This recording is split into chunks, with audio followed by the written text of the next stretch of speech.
Good luck, Commander. It's been 4.5 years actually that we've been working on this game, and that's some of our artists are almost 5 years at this point. So yeah, it's been a very, very long development cycle, which is kind of had to be that way just because for us this was the first game like this for us, and we needed a lot of time to figure everything out. And then, yeah, I mean it was kind of nice, frankly, to announce late because it allowed us to have a lot more ready, and it sort of like took the pressure off of us because, you know, we could still focus on working on the game and changing things around. So yeah, I mean it actually worked out pretty well, it seems. Yeah, even when they announced the other title, it was validation for us in some ways to see that people were looking for what we were doing. Yep. We sort of focused on what the core elements of that original experience were. And so we called them the design pillars. Those were things like destructible environments, soldier advancement, like a light RPG soldier advancement, things like fog of war, actually really important. Permadeath, the fact that soldiers have to die, have to be very vulnerable. The deep strategy layer, which involved research of alien artifacts, things like that. So we knew that we had to keep those core elements of the game. However, we knew we also wanted to add elements too. We wanted to add classes for the soldiers. We wanted to add new items. We wanted to make the combat more of a tactics game. And so by doing that, we realized that what we had to get rid of were all the mechanics of the original game. So we don't really have, in fact, almost all of the design mechanics are completely different. And yet what you get is still the same experience. It's still the same, almost the same type of game because we stuck to the pillars of design. We went about it a different way. And so we got rid of a lot of the little mechanics like the time units and things like that. We changed a few things. But at the end of the day, I think it's still people who play this game and who have played the original game, oftentimes the response is like, oh my gosh, that definitely is XCOM. So that's been rewarding to hear. Well, I mean, I think that the danger is to move too far from what made the original special. I mean, the reason that we even made this game is one, because we're big fans of it, but two, because we believe that there is a magic in the original XCOM. People continue to talk about it 20 years after it came out. There's a reason for that. I mean, I think it's because there's a magic there in that original game that hasn't been recreated, and it's something that's certainly different from most games out today. I mean, and you know, making a turn-based strategy game is there's only one other big one, and that's Civilization, which is also the other game that we make. But for us, there are a lot of reasons, but maybe the most important reason that it had to be turn-based is that the soldiers have to die. I mean, it's not XCOM if your soldiers don't die, if they're not at risk. And the only way to do that is through turn-based. The player has to be in control of their soldiers the whole time. If the game was in control of their soldiers and those soldiers died at any point, the player would blame the AI, they would blame the computer. And so instead what we do is we say, look, you have complete control of these guys. And it allows us to do, I mean, turn-based allows us to do a lot of things that RTSs can't do. I mean, the fact that we can bring the camera in, the fact that we can have all these in-depth animations, it's because the game is moving at the player's speed. So it offers a lot of advantages. But yeah, I mean, it's definitely different from anything else out there. That's something we don't deny for sure. We're both big RTS players and have been in the past, and loved, you know, some of those games. But I think when you do well in an RTS game, you're doing well because you can micromanage very quickly. Right. And so when you do well in RTS, it's because you were fast. It's not, and there's an element of strategy and thinking involved there too. But the great thing about turn-based strategy games is that it's purely what you chose to do. You have all the time in the world to think about what you want to do. And those reactions are, you know, you deliberately chose to do that. You didn't do it just because you didn't have enough time or you didn't see it. Right. And so the idea is that there's a greater emotional payoff for playing something like XCOM. And we hope that you know, people are willing to try it out and sort of get that experience that experience that again has captivated people for almost 20 years now. Yeah, I mean, it's interesting. Difficulty is important, and it's hard to balance specifically in XCOM because we want the game to be challenging, and there are people who expect a very challenging game. But we also want to have a difficulty level that's welcoming to new players, and so it's a challenging game. Even on normal difficulty, it's a challenging game, and we view that to be part of the experience. Is that the player has to know that their choices have consequences. But XCOM is a game that you can recover from. You can lose missions, you can lose soldiers, you can lose countries. You can lose all those things and you can still win the game. It's a game that's meant to have a sort of back and forth that other games don't have. You can even lose the game, of course, but yeah, I mean, I think that balancing that has definitely been a challenge, and we have Iron Man mode, which is something that makes it additionally challenging, something that when you enable Iron Man mode, what it does is, it saves the game every time the player takes an action. So there is no saving and reloading. So then their choices really, really matter. So, balancing that difficulty has been one of the hardest things we've been doing design-wise. For me, it's a game where it's half puzzle, where you're not really sure what you should be doing at all times. All the options that you can do are kind of laid out in front of you, but they all seem like good options. They're all the right option.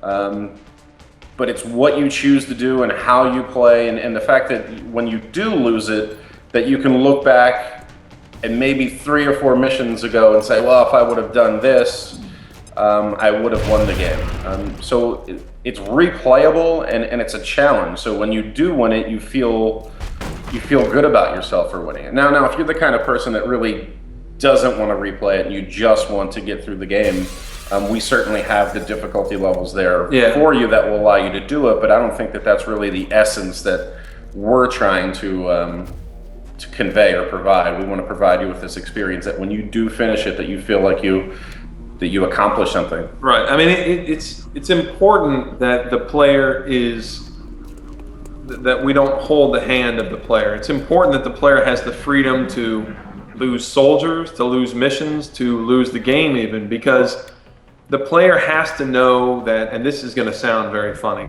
but the player has to know that the game doesn't care about them. They have to realize that they're actually operating in sort of a simulation of the real world. If the player feels like, oh, the game is taking it easy on me, oh, the game is letting me, oh, it doesn't matter if you lose, it doesn't matter if the soldier dies, the player doesn't care. The player's not going to be emotionally invested in the experience. Now, that being said, there are great games that do that are trying to tell a story, but that's not what XCOM's trying to do. XCOM's trying to give the player an experience to strive against. And so if the game sort of lays out the rules, you know what? The best way to an analogy for this is basically like a sport. Like when you're playing soccer, football, sorry. When you're playing football, the game of football does not care whether or not you win. The game of football says, these are the rules to the sport. These are the rules you have to abide by and you have to do well by. And the player goes, okay, those are the rules. And so then the player can then play and strategize against those rules. And that really creates a sense of triumph. When the player succeeds against those odds, it's an actual genuine feeling of success. Because it's not a fake success. You succeeded against real odds, and so that's what gives the player that really genuine feeling of success. And so that's why it's fundamental to XCOM that the player is able to succeed or lose. And there are some games like that now that DayZ or Minecraft survival mode. I mean, there are some games that actually do have real consequences for the player, and I think that's experiencing somewhat of a revival because players are looking for games that will sort of offer them, sort of a more challenging experience. And Jake looked at me funny at the beginning of this question because I did, in fact, the first time I sat down to play the game for real, lose the game. Now, you played on a hard difficulty. I did play on classic difficulty, which I do believe if you play on that your very first time, that most it's people pretty tough. Will probably lose, but also understand why they lost. Right. But if you play on normal difficulty to start the game, you'll probably do much better. But it is important that the game is honest and real, and that's what I think gives people such a feeling of success when they do well. I mean, it's it's the same concept in a single player game as far as what you can do in the single player game are the things that you can do in a multiplayer game, but you now have access to all of the aliens that you fought against in the single player game are available to you to use in the multiplayer game. So we have a point system where we valued the aliens and the items, the armors and the weapons and some of the abilities in the game with a point value. And so you assemble your squad within this point value, and you go up against another person who has assembled their squad from a point value. Now you have no idea what squad they've assembled. Right. They have no idea what you've assembled. Right, they could have spent all their points on one godlike unit, and you could have spent all your points on 6 medium strength units, and everything in between. Everything in between is up for grabs. You really have no idea what you're going to face off against. Right, and so we're firm believers that every unit combination, every squad combination has some viable counter. But the fact that you don't know what you're going to go up against is makes it very interesting. So you might want to diversify and have something to, if you bring all melee units against all flying units, you're going to be in trouble. You're going to lose. So, you might not want to do that. We've tried to make sure that there's feature parity across consoles and PC, and so they all play exactly the same. I mean, the only difference, of course, is the biggest difference is the input, and so we spent a ton of time making sure that it feels really natural to play XCOM on a gamepad, and so and it does. It feels really good. Like, we're really happy with how that turned out. So it's the sort of thing where we're bringing a game, and again, this is new for the consoles as well. We're bringing a very deep, complex strategy game to the consoles where typically they don't go, and it was key for us to make sure that the gamepad input worked extremely well. No, we always set out from the very beginning to make the game, and so we have everything. And we have destructible environment, everything on both PS3 and 360, and we were able to get everything onto those platforms. So yeah, they're even right across the board. I mean, the PC has things like higher zoom level and higher res textures and things like that, but besides that, no, there's no gameplay feature at all missing from the console.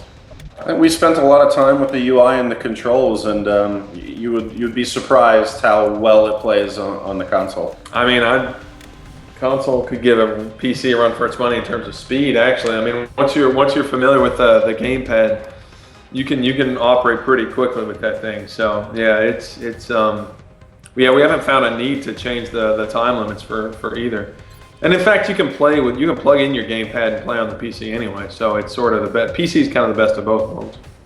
Yeah, we've worked under the iron fist of Sid Meier for a while. I mean, we're both, and you'll find this a lot at Firaxis. I mean, like Casey has been there over 10 years. I've been there over 12 years. Our art director, our art lead, has been there over 14 years. I mean, at Firaxis, you've got a lot of people who've been at the studio for a really long time, and a lot of us came to Firaxis because of Sid. But the interesting thing about XCOM is that this is the first game we've made that actually isn't a Sid Meier design. I mean, he never designed the original XCOM, and in fact, this is the first game we've made that doesn't have his name on the box. So it's sort of been a big departure for us as a company. Yeah, I mean, for me personally, like, my favorite thing is it's probably the memorial, which is with an artist and I worked on, and it's something where, when after a soldier dies in XCOM, you can actually go back to the base and you can go down to the bar and look at the memorial, and all the soldiers that you've lost, their name will appear there. And then as more soldiers die, all these pictures will fill in on the wall behind them, and you hear this sad bagpipe music, and then you see all these little shot glasses lined up as more soldiers die. So that's probably my little feature that I'm proud of. And I think the immersiveness of the game is kind of what I'm most proud that we were able to kind of get in there. All the cameras and the suppression effects and just the interactivity of the level. I think the game's become really immersive for a turn-based strategy game. Yeah. Awesome. All right, great. Thank you very much. Cheers. Can you confirm a visual on the crash site? Yeah, you can say that.